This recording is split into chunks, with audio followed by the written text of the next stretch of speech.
This is ODAT Chat, your instant connection to recovery and community, one day at a time. This podcast may contain strong language, sexual content, and spiritual truth.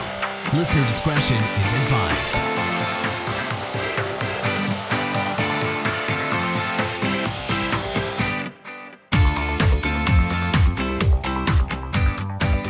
Hey, welcome to the ODAT Chat podcast. My name is Arlena, and I'll be your host. This is a podcast where my guests and I talk about recovery from addictions.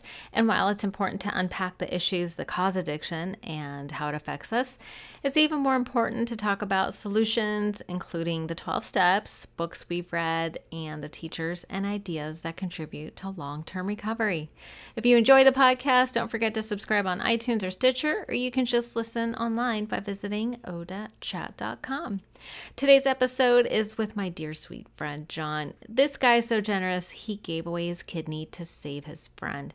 John is really a great guy who's been through, so much, this poor guy, from losing his father to cancer and dealing with his mother who is a drug addict, and to his own struggles with addiction and now recovery.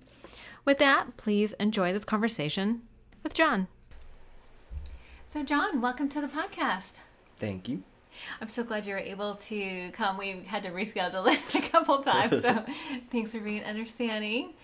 And so I just thought we'd start with like some general warm-up questions. We have a lot to talk about because you've had an interesting life. You're a young guy, but you've done a lot of pretty unique things, including giving away a kidney, and you have a twin, and you come from a family of addiction. So we have a lot to talk about. Yes. Yes, we do. Okay, so maybe we'll just start with a few warm-up questions. So how old are you?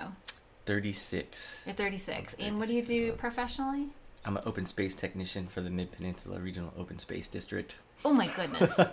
Well, listen, that means that you're outside a lot. Yes, we build trails and all kinds of fun stuff. Yeah, I always see all these pictures of you, and you're like outside in the trees and doing all this cool stuff at different outdoor, would you call them parks? Preserves. Yeah, that's the technical term for that. Yeah.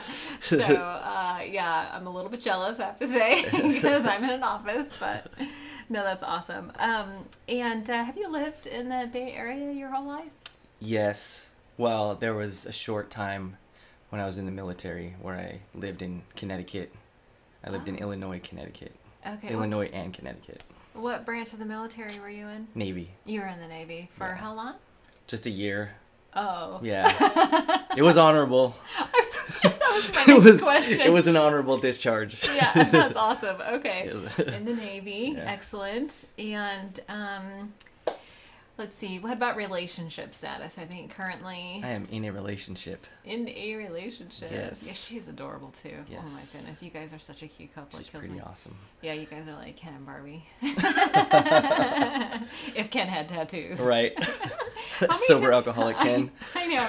You have a lot of tattoos, so I think you only have, I'm looking under the table, you have like one leg that doesn't have. Yep. But otherwise. They all were done in sobriety. They were all done in sobriety. Yeah. Yeah.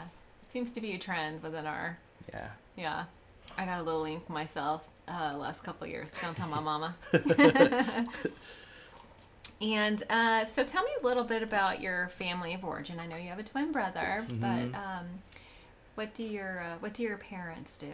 So my dad was a chemist at Lockheed for like 20 years. And then he had to retire because he got diagnosed with brain cancer. Oh, he did? Yeah, and then Did he pass away from that? He did, yeah. He passed away on August 10th of 1999. Oh, wow. That was kind of where my drinking took off. Oh. And he was like my parent. He raised my brother and I pretty much. And we had the help of both sets of grandparents as well, but he was our parent and our mom is... Yeah, he was your primary caregiver? Yeah. And my dad got custody of us when we were about 7, I think, 7 or 8. You're little. Yeah. So my mom is a practicing drug addict still to this day. What kind of drug is she using? Some kind of speed. Okay. Coke or meth. Her whole life? Yeah, my life. Yeah, my whole life. all your life. Yeah, for the majority of pretty much all of my life. Wow. Yeah. So you've never known your mother to be sober? Never. Wow. Yeah. I can tell, like, when I call her when she's on one or not. Wow. Yeah. Oh, that's brutal. Yeah. Yeah. Okay, so yeah, mom wasn't in the picture. No, but I had awesome grandparents and awesome like aunts and uncles and huge support group. Yeah. Okay, interesting. And how old were you when you started doing? What did you start with? Drugs or alcohol? Well, I remember taking sips of my dad's like beers when I was a kid, Coors Light, and I loved how it tasted. But I kind of forgot about it when I became like a student athlete in school and stuff. And all I focused on was like school and sports and baseball. And then my dad got diagnosed with cancer, and then I took my first drink. I knew automatically what to do. Oh, really? To feel better. That's when you started, was when your father was diagnosed. Yeah, so I was like between 16 and 17. I don't think I was quite 17 yet. Wow. Yeah. So had you seen your mom drink? Or she never drank. She never drank? She drank like she had like boxed wine, like a glass of out of like a box of wine one time, but like she wasn't an alcoholic. She wasn't an alcoholic. She's just simply like, strictly an addict. Yeah. Interesting. Okay. Yeah. And a hoarder as well. She is a hoarder. Oh man, yes. I watch that show sometimes, and it just makes me want to clean my house. Yeah. That's why I'm OCD. I think that's why I have a very clean house. It's all clean all the time. That'll do it, right? Yeah. That'll make you crazy. I don't want to live like that. I don't want to live like that. Yeah, no, that's brutal. And what about your brother?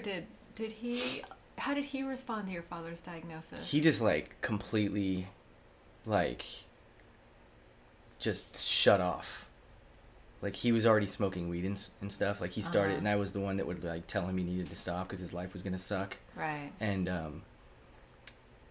I was like the judgy one, and then he, like when our dad got diagnosed, he didn't really open up at all about it ever.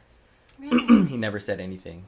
Were you and your brother not close growing up, or? We were close until, kind of close until my sophomore year in high school, I believe. But we started having issues like after middle school. We just like would bicker all the time, and he was always trying to compete with me. We were both very good at baseball. He was always trying to compete with me, and I wasn't trying to compete with him. Were you progressing or performing better than he was? Barely. Like barely better than him. Like, oh. Yeah, like when we were sophomores in high school, I can remember clearly that was when things like really changed, because we had like him and I were the top 2 in the league in every major category. Oh, really? But I was in first and he was in second, and he took it like really personally because I got all these awards and he finished second. And he got nothing? And yeah, he got like an all league and stuff, but I got like MVP, league MVP and team MVP and most inspirational and some other awards, and he was mad at me, and after that we were never the same. Oh God, that's so sad. He didn't say it. Mm-hmm.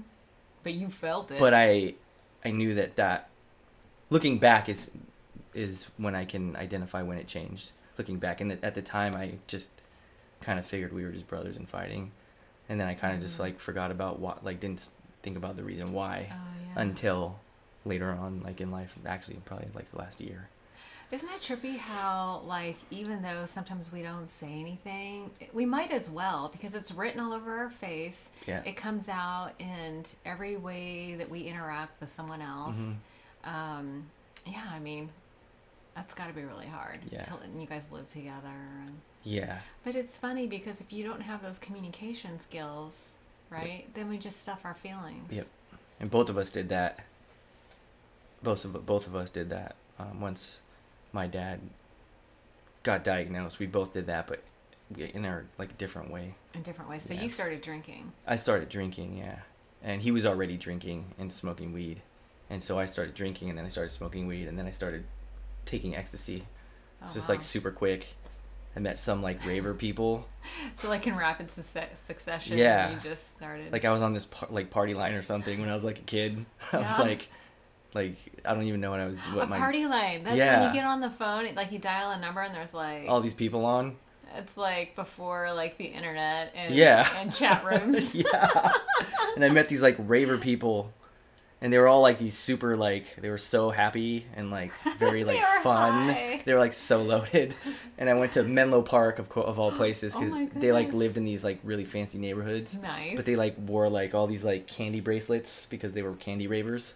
What's a candy raver? They like make bracelets out of candy, and Yeah? they just like are all colorful, and they wear like really baggy pants, and they like just dance. That's all they do is dance. Do they eat the candy?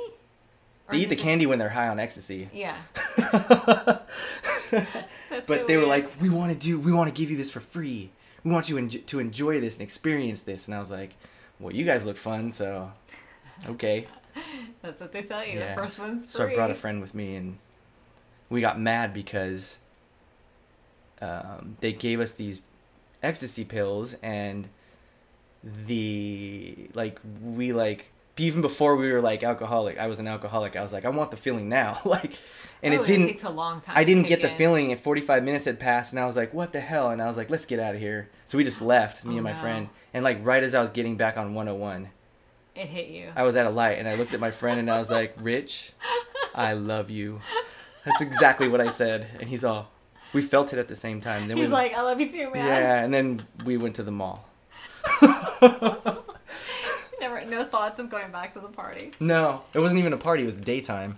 Oh, Yeah, it was daytime. man, I remember being at a party. Like, I think must have been like the first time I ever took it, and it took forever to kick in. Yeah. And I was like, I don't think it's working. Let's take another one. Oh my God, I was tripping balls for like Yeah. ever. Yeah. Yeah. Yeah, at the end of my ecstasy days, I was taking 7 hits at a time because I couldn't. Are you serious? I couldn't get loaded. Oh.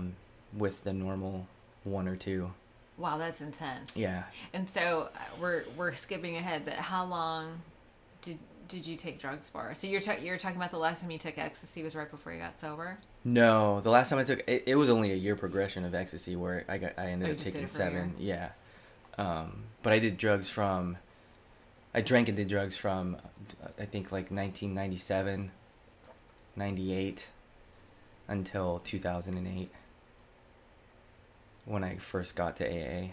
Okay. But it went from alcohol to weed to ecstasy to coke to crystal meth to painkillers, then to crystal meth, crack, and painkillers. All at the same time? Yeah. Wow, that's a lot. Yeah. And then the relapse was pain pills, no alcohol, but pain pills. Yeah, but that was much later. Much later, yeah. So, okay, so you start taking drugs, your father gets, or you start drinking and stuff because your father gets diagnosed, your mom's nowhere to be found, you're raised by, I know you're really close to your grandfather. Mm-hmm. And so, when your dad, how long was he sick for? 2.5 years. Oh, that's fast. So he was given 5 months to live, but he actually beat it the first time. And then he had a massive seizure one night. We would still take care of him. We would switch off every night because he was partially paralyzed. And he had a massive seizure one night. And then we found out that it came back. I was like the only one home. I had a broken foot. And I wasn't even in the same room as him. And I got this horrible feeling just came over me. And I ran. You didn't hear it? I didn't know what the feeling was, but I knew that there was something bad going on. Oh. I don't even know what happened. I can't explain it. And then I ran down the stairs and broke my foot through my cast. And he was having a seizure. Oh my god. Yeah, and then that was also a root of getting heavier into drinking. Because I couldn't stop. Every time I closed my eyes, I saw his face I saw him having a seizure. Oh really? So it was like for the first 5 months, almost every night I dreamt about it. Oh, you're really traumatized by that. Yeah, it was awful. PTSD. Yeah. Okay, so you are, 18 by the time he passes away? Yeah, just 2 months after I graduated from high school. Oh, he at least got to see you graduate. Well... Yeah, he saw us graduate. Oh, he did? Yeah, he was in a wheelchair, but he saw us graduate. He made it. Oh, yeah. That's sweet. Yeah. Where did your mom go? I don't remember if she went. She might have, but I'm not sure. Yeah. I just remember my dad and my great-grandma and my grandparents on my dad's side. And I'm pretty sure that my grandparents on my mom's side came too. Mm-hmm. Oh, very cool. But they sat on opposite ends of the stadium or whatever. Yeah. Okay. And where'd you go to high school? Westmont. Westmont? Okay, so local. Yep. Very cool. Okay, so you are drinking and using. Father passes away. Do you feel like you kind of spiraled out of control around your father's? Oh yeah. Do you think that's why you started drinking in an unhealthy way, like as a coping mechanism? Yeah, because it was either that or talk to hospice. They offered us this therapy. Counseling. And I was like, F you guys. Like, I don't want to talk to you. You guys are strangers. Right. And then I didn't know how to talk to my family because I was very shy and awkward and didn't really have any people skills, really. Unless I was playing baseball, and then I was able to communicate with people. But that was I can guarantee you that was the reason. Yeah. Yeah. Okay.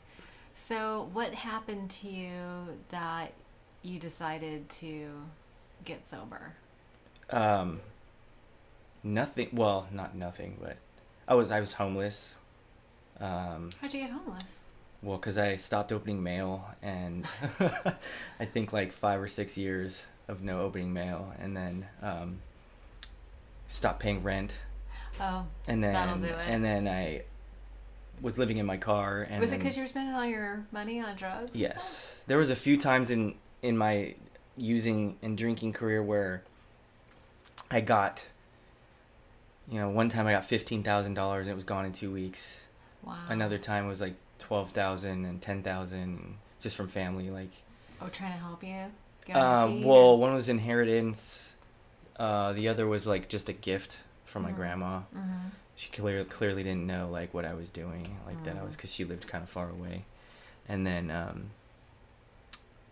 so anyways, I just became homeless because I stopped being responsible, and right. And then the police took my car.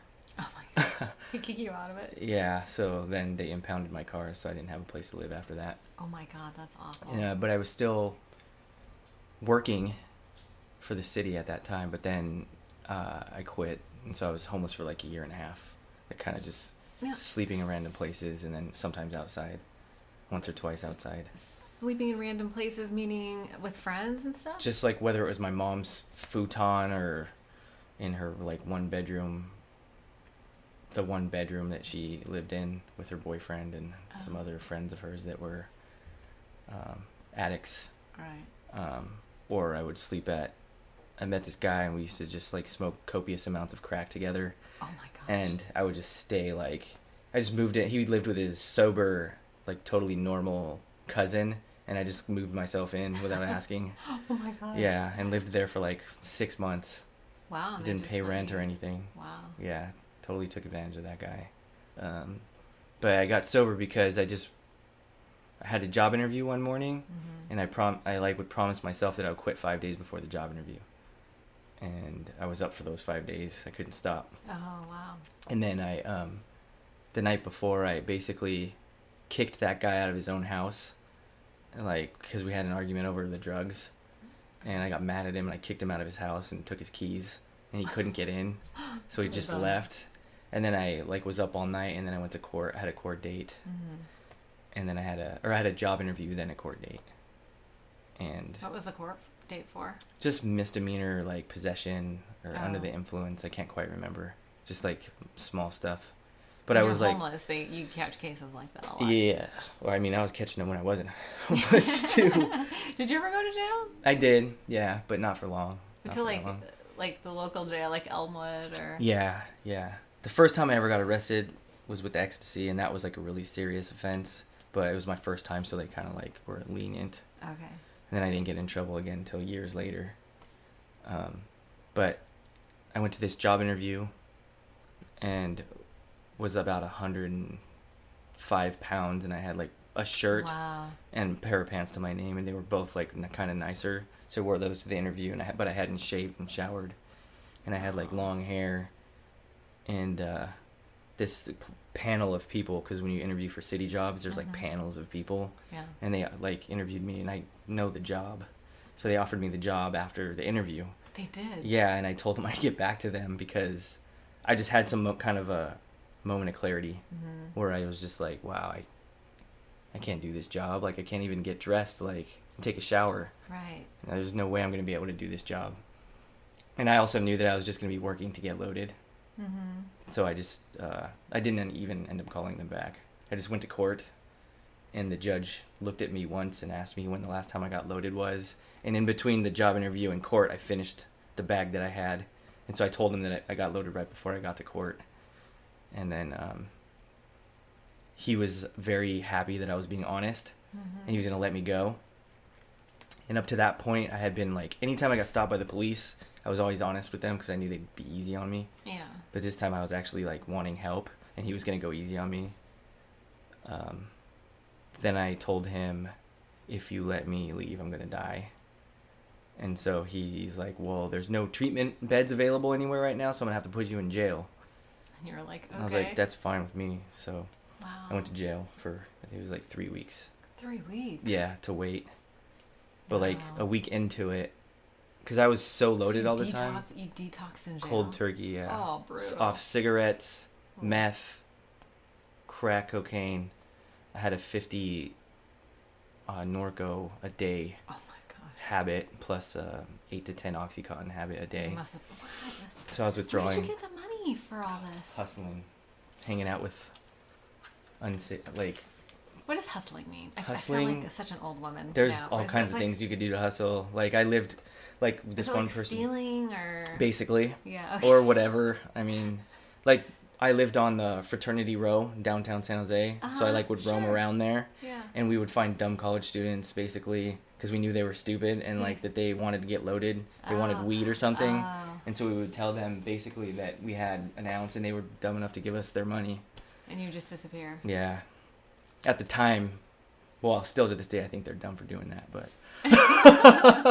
Possibly a little gullible. But Not exactly yes, I was a straightforward. good salesman also, so I was Okay. able to manipulate. Right, Yeah. right. Oh my goodness. Okay, hustling. Yeah, but I remember doing things when I was that age that were not smart. Yeah. Yeah. Life experiences. Yeah, Okay, so you go to jail for 3 weeks and you start detoxing. When you get out, do you go to rehab? or- yeah. I went from jail straight to the rehab that I was sent to or sent to. Uh-huh. I was also on suicide watch while I was in jail for like 72 hours. Oh, really? Did you 'Cause- tell them you were going to hurt yourself? Yeah, because when you're withdrawing from like opiates, your like bones, everything itches and hurts. Yeah. And I kept having dreams that I was cutting myself to kill myself because it was less painful than the withdrawals. Detoxing? But I Wow. didn't want to do it, so I reached out, and I was on the suicide watch there for 3 days.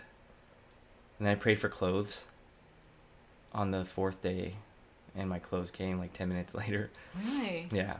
Wow. So did you grow up with any kind of spirituality? No, Concept of religion God? kind of freaked me out. Your grandparents weren't religious? They were, yeah, but we would go like What, my- Catholic? or- Catholic, yeah, Okay. What and- nationality are you? Italian. You're Italian. Yeah. Okay. So we would go to church on like Easter, Mm-hmm. and they'd like all the monotone praying like really creeped me out when I was a kid. Really? It was really, which is weird because we do it at meetings now. But I'm not religious. I believe that what I put out, I get back, and I do pray every day, multiple times a day. But I'm not. You didn't grow up with it. I didn't grow up with it. I did join a church when I was 16 because I wanted to go out with this girl. I knew you were going to Yeah, say that. and her parents would not allow her to date anybody outside of her church. Oh, wow. So I went to the church. I ended up like getting like super into it, and it turned Yeah. out to be kind of a cult. What kind of church was it? It was called the International Church of Christ, but it was a non-denominational Christian church, but it was Okay. very intense. Okay. Yeah. So it was a bad experience, but I still didn't have any kind of resentments against religion after that. I just figured it was just Okay. that church. Mm-hmm. Just those people. in Yeah, just particular. those people. Yeah. It was Yeah. definitely the human element. So did you have like that moment that people talk about a lot, like when you're at the end and you're just like lonely and broken and lost and you're just like, God help me? Yeah. Yeah. Yeah. I always knew that I was an alcoholic and an addict, and I just figured those are the cards that I got, and then I was just going to die that way. But then towards the end, I started praying, because I thought I was gonna die or something from an overdose. Yeah. You know, the I'll never do this again prayer. Right. That one. Save me. If you save me from this, I'll never do it again. Yeah, like the book says, the 12 and 12 says, use God as a bush league pinch hitter. Baseball metaphor. Yes, that's how I totally related to that. I was like, that is so accurate. Figure. So accurate. Yeah. Oh, that's amazing. Okay.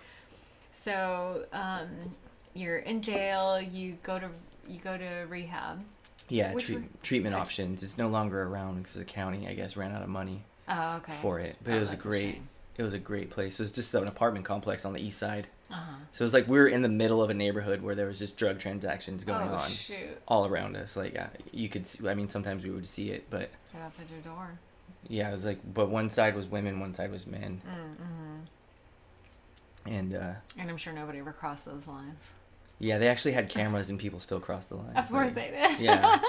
Yeah, my welcome to the rehab, I was literally walking off the sheriff's van, and there was one of the women that were residents. She was a resident there, and like they told me to I thought it was gonna be like a boot camp because they were like super strict. Like when I first walked in, they're all stand outside, and I was like, okay, and okay. And this girl was out there, and she goes, hi, I'm so and so, and I was like, I'm John, and she's all, so what kind of women are you into, John? And I just told her, I said, look, I'm not here to make friends. I'm not here to find a girlfriend. I'm here to save my life. And that was none of the girls talked to me. None of the girls talked to you. Unless they wanted advice or something. It was weird. I was just really serious. Yeah. Just wanted to not. Just wanted to be sober. Yeah. Yeah. They didn't want to be on suicide watch again. Oh. What does that mean? They check you every hour? Yeah, you're in a cell with underwear. You're on your underwear and you eat with your hands. You have a blanket, and they don't give you utensils. They don't give you clothes. Okay. And they check on you every 15 minutes. Every 15 minutes. That's brutal. Yeah, it's pretty gnarly. Okay, so how long were you in rehab for, or in the treatment center? It was 45 days, and that was like my second rehab. I was in a detox at one point that I left, but this was you weren't ready. Yeah, no, I was not ready. How old were you when you got sober? 27. 27. Yeah. Oh, okay. It's a pretty good age. Yeah. I got sober pretty young too, so I was just ready. Yeah. Ready for it. Yeah, my ass was kicked. Yeah. Okay, so what's the treatment? What was your experience in the treatment center? It was awesome. Is that do they do writing and group therapy and talk therapy and all that? You do little small groups with different counselors, and then you also have your individual counselor, and I would get assignments from the individual counselor. And one of the biggest ones there was to write a letter to my dad and read it in front of everybody. Oh my god. And that was really that was a really cool experience because I was able to get all this stuff out. All the stuff that you had been suppressing. Yeah, and I was stoked to do it. I was you? super stoked to do it because I was you just tell me what to do and I will do it. Yeah. They had me clean toilets when I first got there because I was the new guy, and so my roommates made me be I was the new guy, and that was the rule. You clean the toilets. Okay. And I was super stoked to clean the toilets. You're whatever. I was I don't care. I didn't even have a toilet 3 weeks ago. You're homeless. I was homeless. Oh, that has to be the worst part of being homeless is where do you go to the bathroom? I didn't care. I just went. John, you are shameless. Did not matter where I was at. I just went. You just went. Kind of So you were happy to be cleaning the toilets. Yeah. Okay. Great. I was grateful. And do they have you do a write your life story type of thing? Not there. They just kind of that was something that you talked about individually. Okay. And if you wanted to share certain aspects of it with the group when you were doing small projects or small groups, then you could. Right. If they suggested that you do, I typically would. You would just do whatever they were suggesting. I would do it. Time. Yeah. It's kind of when I did my 4th step. I was just down for that. Yeah. I was let's do this. And my sponsor was dude, nobody's this excited to do their 4 steps. And I was I just want to do this. I was too. I kept hearing that people were relapsing around the 3rd step, and it freaked me out so much. I was oh my God, I have to find a sponsor to hear my 4th step. Yeah. Yeah. I was pumped. I was really excited to do that. That's where all the magic happens. My first 4-step, I think, was 75 pages. Oh my goodness. Yeah, it was huge. I was like beyond thorough. So Wow. I wrote so much in that thing that he's like about a third of it. He told me I was not necessary to even write, because I was so like, I wasn't sure, and I just wanted to write it down just in case. Yeah. Everything that you could think of. Yeah. So after, where did you go after treatment center? I went to a THU, transitional housing unit, Oh, and it was just like an SLE, except it was, you're kind of so, like based on what my probation wanted me to do. They basically told me I needed to be there for 90 days. Okay. My first night there was like the real world.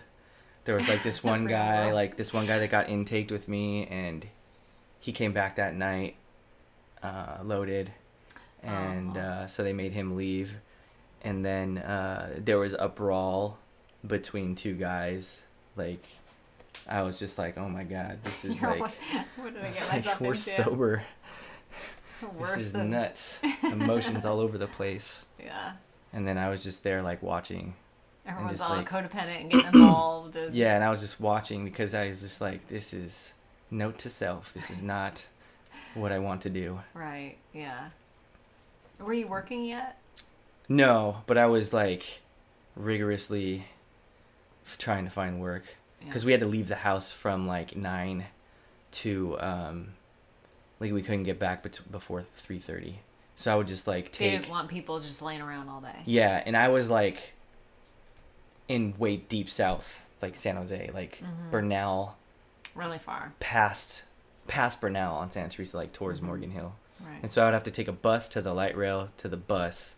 Oh man. To the bus to get to meetings. And so I was going to 3 meetings a day, and in between I was looking for work at the library. At the MLK library. That is a cool gig. Yeah. I was trying to get my son there. Yeah. Those guys just chill behind the counter, listening to music, checking books in. Yeah. That's a chill job. I get it though. You probably didn't want anything too stressful. No. Well, I know I wasn't working there. I was looking for work. I mean, so I'd like go upstairs, like on the computers, and just like, you know, look for work. Got it. And with my background in city and government work, I thought that I had screwed up my chances to get back, you know, into that. They can be very forgiving. Yeah. So, but I didn't want to work where I had worked before I got sober. So I started all over.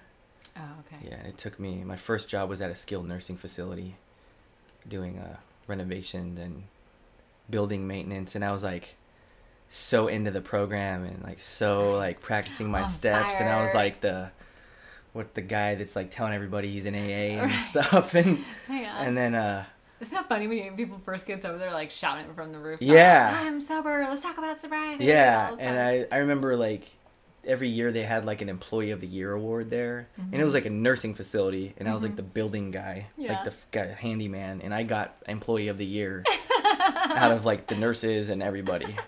I was like, sobriety. Girl, how can I help you? It was pretty cool. It was pretty cool. That's awesome. Yeah. So okay, so you're sober. Did you do the whole 90 meetings in 90 days, and you got a sponsor? Yeah, I did over 1,000 meetings my first year. You're such an overachiever. Yeah. That seems to be pretty common in... I didn't have anything else to do. I didn't want to drink at all. I wasn't worried that I was going to drink if I didn't go to meetings. Yeah. Or if I didn't go to that many meetings. But it was just like routine. Yeah. And I am an addict. It was addict. a safe place. It was a safe place, yeah. Yeah. It's amazing the connections that we find there in those rooms, though, right? Yeah. Because I don't know about you, but at the end of my drinking, I felt very isolated and desperately lonely, and just going to meetings, and people were so friendly and welcoming. I was like, oh my God, I'm home. It took me 6 months to actually like get kind of involved. Because I would just go to meetings. You would show up, but you would like, were you... Yeah, because like I was going with all my friends from rehab, and then they slowly started dropping off. Yeah. And then I didn't have anybody else to go to meetings with. And you weren't making new friends there? No, I was very shy. And then this guy remembered my name. I got a 6-month chip, and I went to the meeting the next day, and he remembered my name. God, there is something about people remembering you. Yeah. I'm like, my name's John. It's not really a hard name to remember, but I still felt special, like I belonged. Yeah. Yeah. It was the first time I felt like I belonged anywhere since I played baseball. Oh, yeah. That's such a recurring theme, right? We hear that a lot in meetings about people feeling like they didn't belong. Mm-hmm. At least you had baseball. Yeah. But outside of that, like when I quit playing, I didn't. You must have been lost. Yeah. Yeah. How old were you when you quit?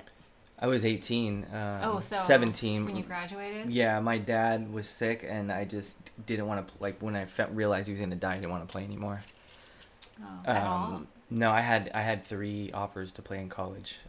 Two partial offers and 1 full offer. Did you just were you just in mourning? Like, looking back, do you think you were in mourning? I literally, life was not interesting to me anymore. I had you no were goal. Clinically depressed. I had no desire to do anything.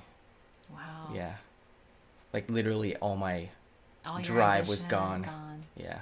You and your dad were, like, super close. Yeah, we were really close. And then, like, when I got into the career that I have now, my aunt, I got home from the Navy, and, like, the next day she says, hey, do you want to work for the city of Campbell?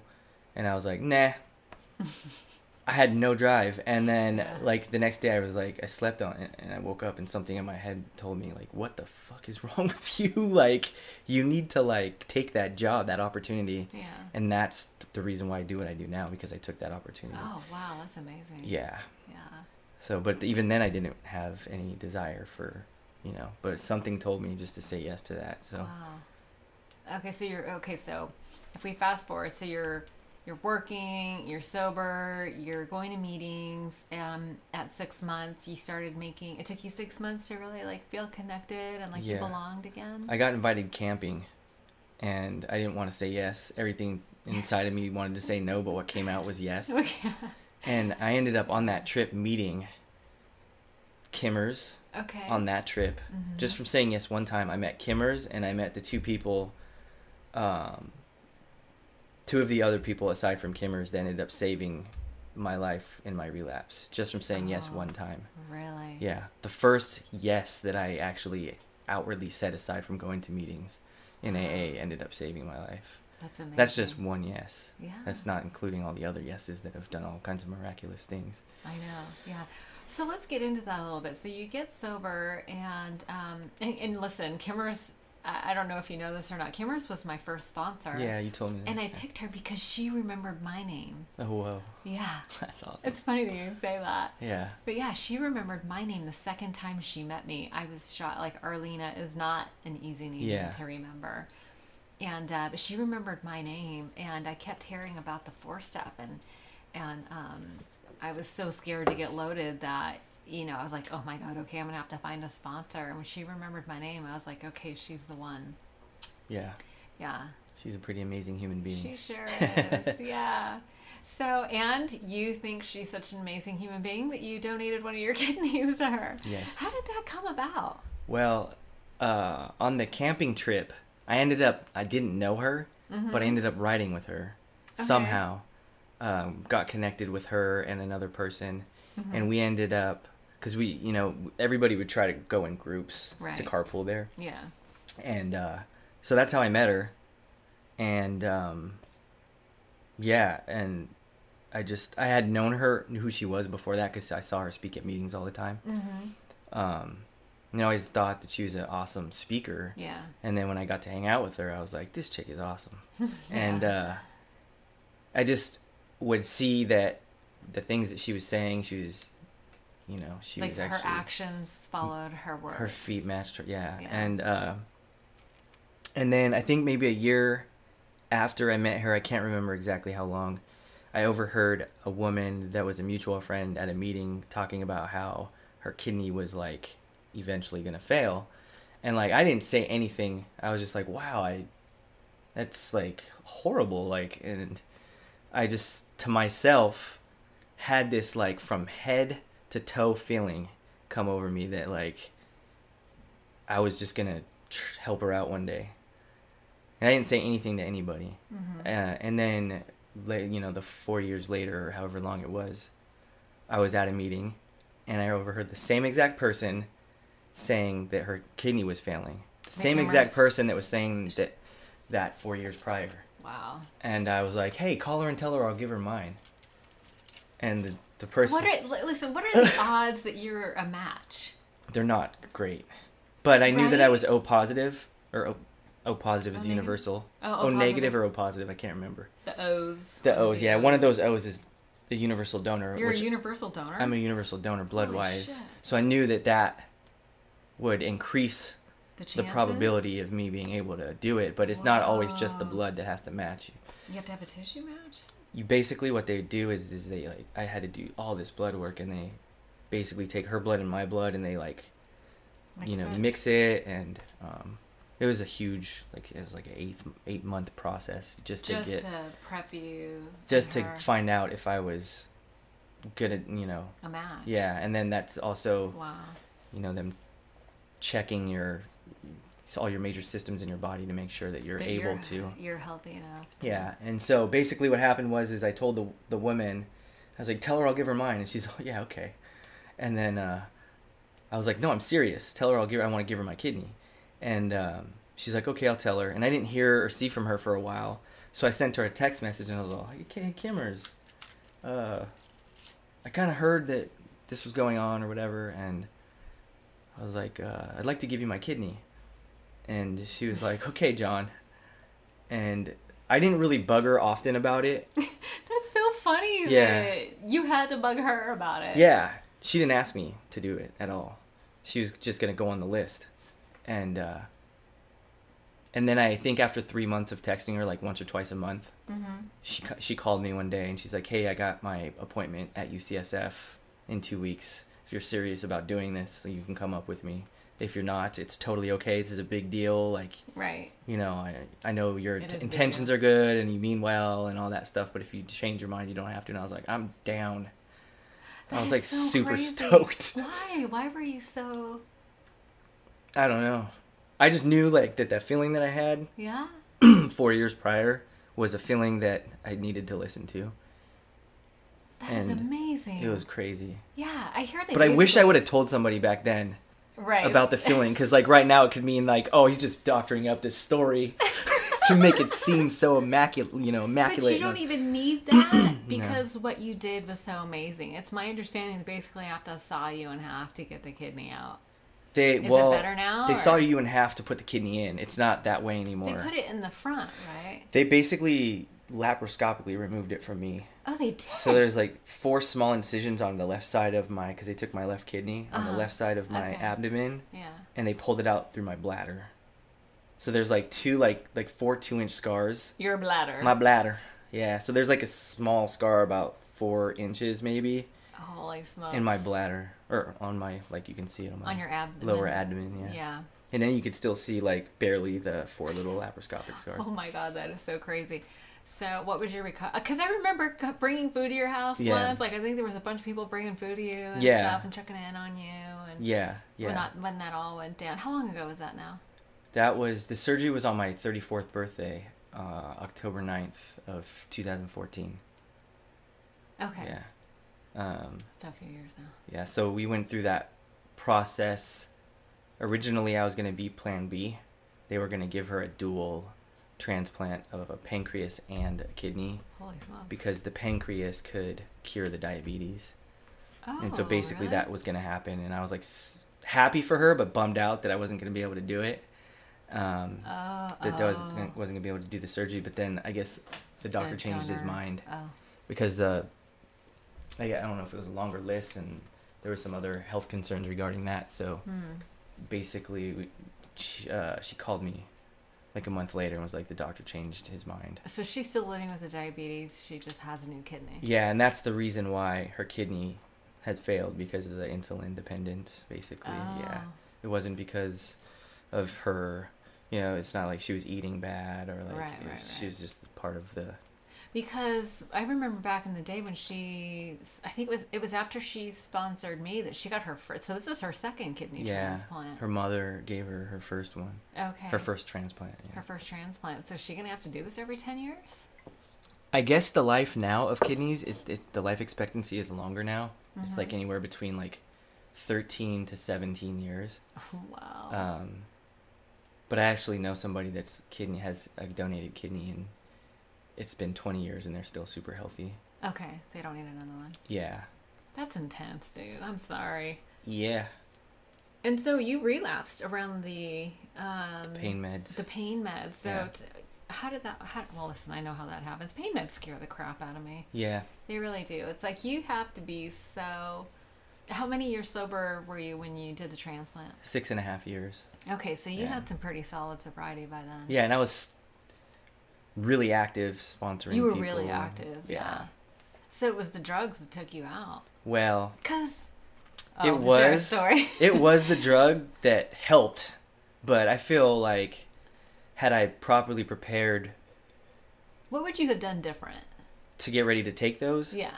well, I kind of had a half-ass plan that I didn't adhere to once the surgery happened. Once I had the meds in my system, like my plan was to just like my sponsor kind of took care of me for like 5 days afterwards, or after I got home, and then my plan was to just give him, because he was giving me the medication as needed. Okay. And You weren't taking them when you were already high. no, he was making sure that I was, he was taking care of me and stuff, and Yeah. so that part of the plan worked. But then my plan was also when he left to give him them, and I was going to try to wean off of it, and then he was going to, like, if I needed it, How long were you on them? Like, how long were you? What was the plan? The plan was just one script, which would be like 30 days. two every 6 hours. For 3 weeks. For like 3 weeks or something. Yeah. But then the day he left, he said, "All right, I'm leaving. You want to give me that bottle?" And I was like, "I think I'm good." But at that point, I was You were already hooked. I was already hooked. Looking back at it, and I think I knew that at the time, but I just had no defense against it. But leading up to the surgery, like, I didn't have this, like, opt to have the surgery to get attention, but I was getting tons of attention, and it was like really uncomfortable. And then I got used to it. Yeah. Oh. And then I was like had all this stuff to do to prepare, and so like my meeting with my sponsor was kind of lacking. Meetings were not lacking, but meeting with my sponsor was lacking. Like, doing my work on myself was lacking. Yeah. I was meeting with sponsees also a lot, and just like kind of like telling myself, like, well, I'm meeting with my sponsees, even though this is going on with me, like, I'm still doing what I need to do. So I was like kind of hiding in plain sight. So once I started taking those pills, I remember the first shot they gave me when I woke up. Like, I remember my first drink. Really? Yeah. It was like this euphoric. I opened my eyes and I got a shot of Dilaudid. I opened my eyes and I was like, oh shit. And then Manny, my sponsor at the time, came in, or I asked for him because I was like all loaded, and I was like, can I see Manny and Janie? And Manny and Janie came, and I was like, I love you guys. I was like, they're all, you're hot. yeah. And I was just like, thanks for. And then there was a lot of people there too. There was a lot of people there. Like, I remember that when that happened. That was a big deal. Yeah. Everybody was tripping out. But yeah, It's a. Oh, sorry. it's the ghost. It's the ghost. That was the screen door slamming. No, that's a big deal to give somebody your kidney. Yeah. That's a really big deal. So. But I was in this weird space, like, I didn't think it was that big of a deal. Like, I knew that it was a big deal, but at the same time, I wasn't, like, I didn't grasp You didn't understand how everybody would yeah. respond to it. And then I was getting all this attention, and then I was like, I hated it at first. And then I was getting all these nice things. Why did you hate it? Well, because I didn't want what happened to happen. Like, I didn't want to get used to it. And then like once I was alone with those pills and nobody else was around, like, I didn't have anybody around, and I was like, where is everybody? Yeah. Even though people were checking on me, like, via text message or whatever. Yeah. I just went from, like, having, like, all this attention, and I think I got used to it and maybe liked it. Yeah, sure. And then, of course. Yeah, but that's not why I did it in the first place, clearly, but I think that, like, was a huge like shock from one extreme to the next. Yeah. I would imagine that made you feel disconnected and lonely, right? Yeah, but at the same time, I had people inviting me, asking to pick me up for meetings or bringing meetings to my house, and I like would cancel on them. Yeah. So it was, Well, the addiction is cunning, baffling, and powerful. Yeah. Right. It's just, it's listen, if it were easy to deal with, we wouldn't need program or support and stuff. So yeah. What did you do to get yourself back into, how did you get sober again? I actually was going to meetings loaded. For how long? And I was hiding it. I was hiding the fact that I was loaded. I think I was loaded for maybe 2 months at the most. Maybe, I think less than that. But I just remember I went from taking the meds as prescribed to not taking them as prescribed. And then the day that I officially relapsed, I took 10 at a time. Oh my God. I think it was 10 Norco. And I was just like, I thought I was going to have a heart attack because it had been so far removed from the last time that I did it. Oh, you hadn't really I used to built take up a 12 at a tolerance. time every couple hours before. And on an empty stomach. And I, this time, on an empty stomach, took 10. And then within a week, I was taking 30 Dilaudid a day. Wow. Yeah. Wow. Yeah, and John, I ended up that's getting... crazy. I ended up getting a hold of the person that I used to get them from before. Oh. Wow. On Facebook, and so I was actually going to meetings loaded, and then I actually was at a meeting, and the chairperson didn't show up, and they asked if anybody wanted to chair, and I was loaded, and I was all chair, and I actually chaired a meeting loaded. Wow. And everybody was just like, wow, that was so profound, and I was just like totally loaded, and I felt horrible. Aw. And then I got elected to secretary of meeting loaded, and at this point I was still hiding it, and then one weekend I went up to visit my grandmother with my girlfriend at the time, and I knew that she had Norcos, and I was coming down, and I was really sick, and I was You like... knew grandma had Norcos? My grandma had Norcos. Why does grandma have Norcos? Because my grandmother was going through cancer and geez. like all kinds of Poor thing. major stuff, and she didn't even take them. That's how I knew. Like she would take a half, Yeah. like here and there if she really needed to go to sleep or Right. something. And so I knew that she had them somewhere in the house. And so any chance that I got, I would just take 1 or 2. And then until I had enough to maybe feel like kind of loaded if I took them. And then like on the 3rd day there, I was withdrawing, and then I just ended up asking her if I could have one. And because of the pain, I told her it was the pain from the surgery. Oh. And she went to look, and she was going to give me one because she didn't know, like, she thought that it was legitimate. Clearly, I just gave away an organ, and she thought. Right, yeah. And then she comes out with the bottle, and she goes, John, have you been stealing my pills? And I was like, no. And then immediately I said yes and started crying because she's my grandma, and like I can't lie to my grandma. You can't lie to Nana.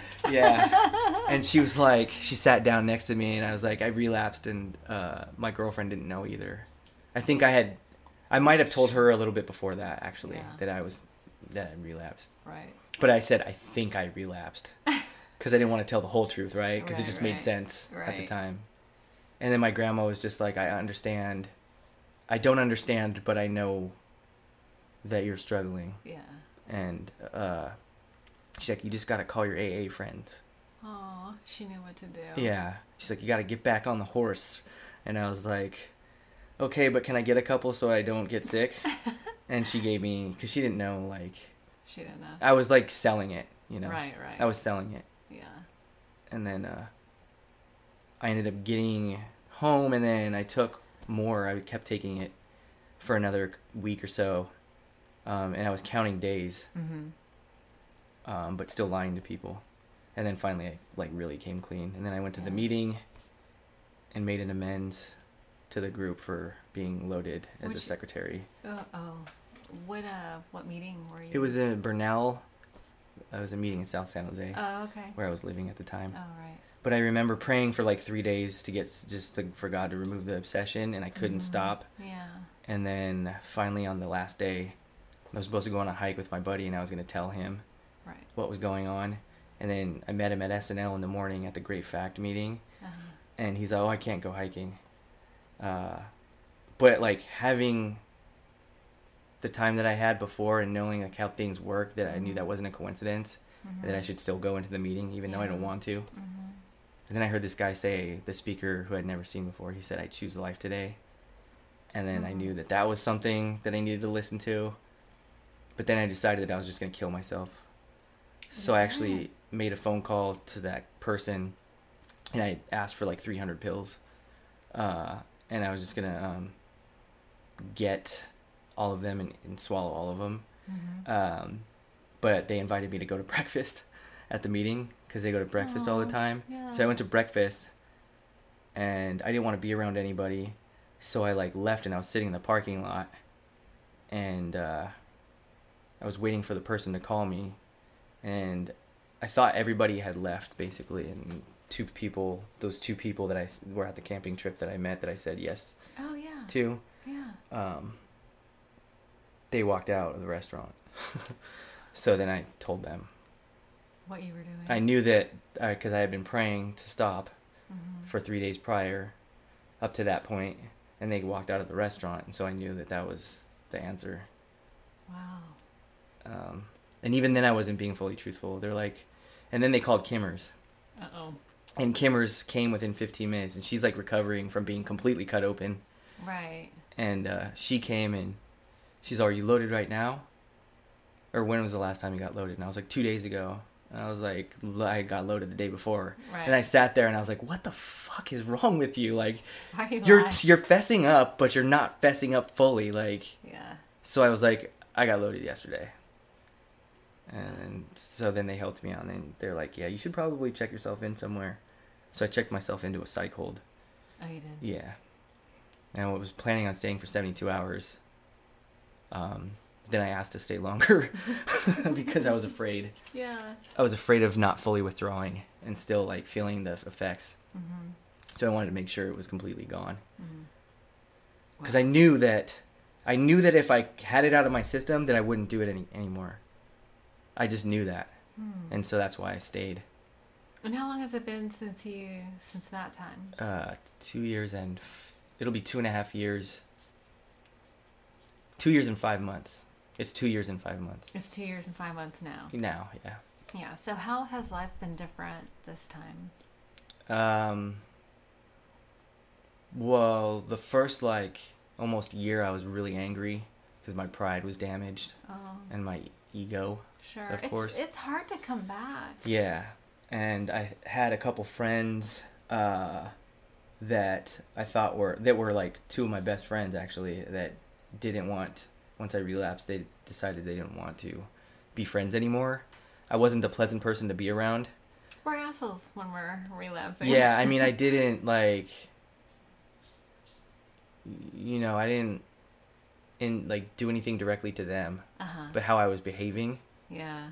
We can be really prickly in the beginning. Yeah, and I took that really hard, so I was angry for a while. Yeah. But I prayed for my anger to go away every day. Yeah.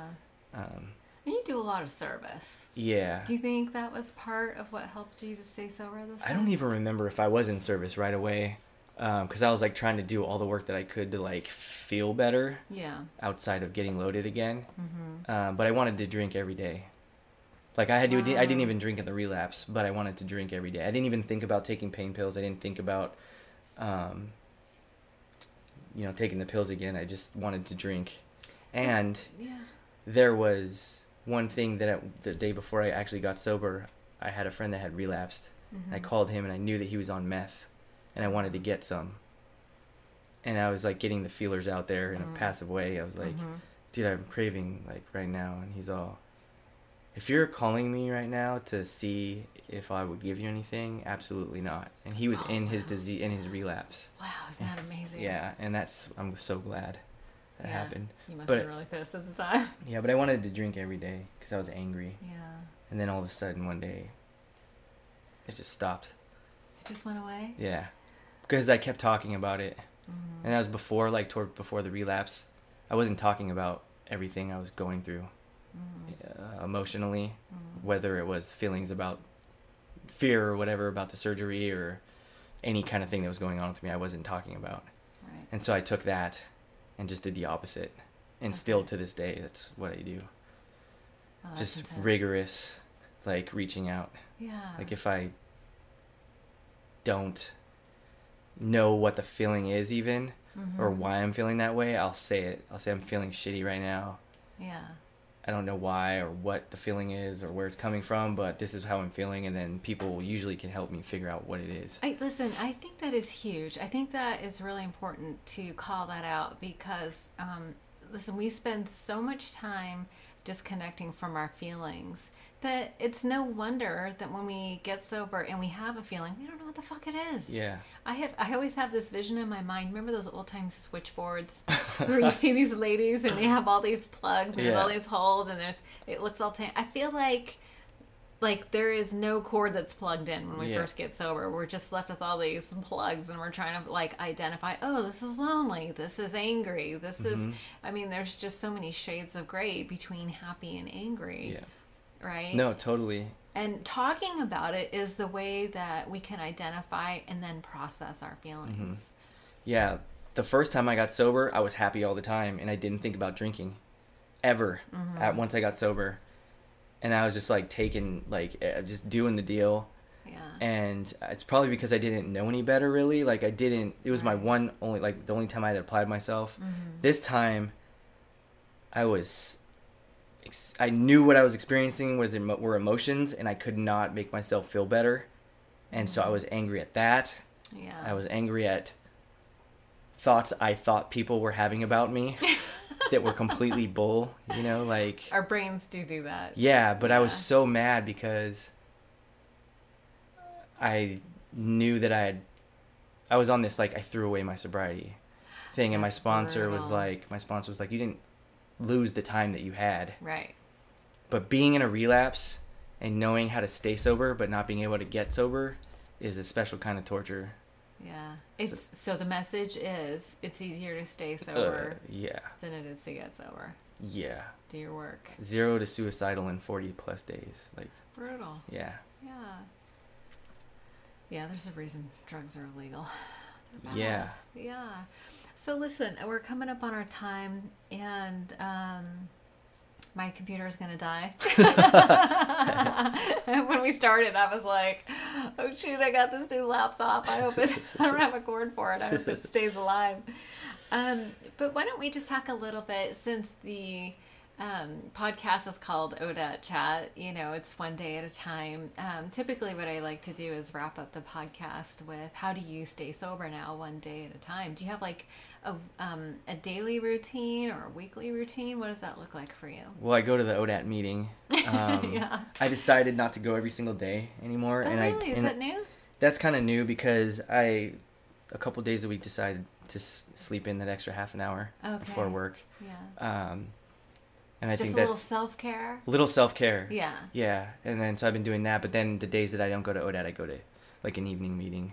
So are you doing a meeting almost every day? 5 to 7 meetings a week. Okay. Yeah. So I do meetings. I'm sponsoring 3 men right now. Are they early in their steps? One of them has more time than me. I sponsored him before the relapse, and he didn't want to get another sponsor. Oh, okay. Which that also helped me stay sober in the beginning, just working with him. That's what the book says. Ensure sobriety like intense work with another alcoholic. Yeah, and then so I've been doing that, and up until about a month or two ago, I was secretarying a meeting. Mm-hmm. It seems like you're always secretarying a meeting. Yeah, I was actually secretarying 2 meetings at the same time. Oh, that's a lot. And then I secretaried one meeting for 10 months because nobody else wanted to do it. The Tuesday night meeting? Yeah, it was great. It was great. I love that meeting. Yeah. And then also just like I said, reaching out. Yeah.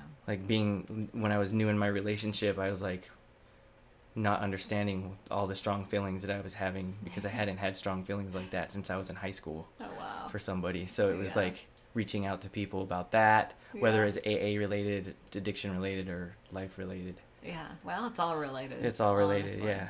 Yeah. And it's helped me out a lot, getting feedback and lots of writing on evidence. And what's your spiritual practice like? Do you have a higher power? You're not religious? No, not religious, but I do pray every day. I do have, I'm a nature person, so I like the beach. I like the forest. Yeah. You spend a lot of time in nature. Yeah. Is that where you feel most connected to your higher power? Yeah. Yeah. And then random times throughout the day, even at the gym sometimes, I'll just have some kind of a reflection of what I'm doing right now. Like I'm working out, whereas I'm not like in a house smoking a crack pipe. Right. You know. Just so grateful for where you are. Yeah, like every day I have moments like that, literally at least once a day. Every single day I have moments where I'm doing something and I'll, like, the perspective of, or the flashback of like where I was and where I'm at now. So those things are also... The contrast is intense, right? And then I also like to share about it sometimes on like social media and stuff. Yeah, right. Yeah. Very cool. And like recovery groups. Yeah. Yeah, I mean, it's appropriate that we, we're high maintenance people, right? Totally. It's appropriate that we stay connected at all times. And yeah. Yeah. I can't not be connected. Right. And then I try to just like work on balance. Yep. Because like there's been times where I've been overly involved and I've wanted to go to every single party. Right. And I still want to go to every single party, but just realistically I just can't. Right. And because I wear myself out. Yeah. And there's so many Balance people that I love and stuff, and I want to spend time with them. Yeah. But it's just more having the balance. Yeah. Has been a huge thing in the last like 3 months, 3 or 4 months. Yeah, that's huge. I feel like that's kind of been the theme of my sobriety is find the balance and recommit. Yeah. Because whenever we get out of balance, it's just, it's just time to recommit. Yeah. How I know I'm out of balance is when the thoughts in my head leave my mouth. No. That's when I'm not necessarily like the bad thoughts. The bad thoughts. Like when I can't there's that off switch doesn't work or it's usually broken. you don't get in trouble for the good thoughts. No. Or like articulating things sometimes. Like I'll try to articulate it and like the alcoholic John will articulate it the alcoholic John way. And then I'll say it and I'll just be like, shit, that's not what I meant. Well, it is what I meant, but it's not what I meant. Yeah. Like I meant it's to say what I meant, but it's not everything needs to be said. Right. Yeah. I totally get it. Yeah. Awesome. Well, listen, I appreciate you taking the time. I know you're not like super, let's talk about me. You're not that guy. So I appreciate you taking the time to come over and talk about this. It's just so important to get that message out about, it's easier to stay sober than to get sober. And, self-care is just as important as caring about others. So I just want to tell you that I love you dearly. Thank you for doing this. I think you're doing a great job, and I just really appreciate your friendship. Love you too, and I definitely appreciate you. Yeah, thank you. That's a wrap. Thanks.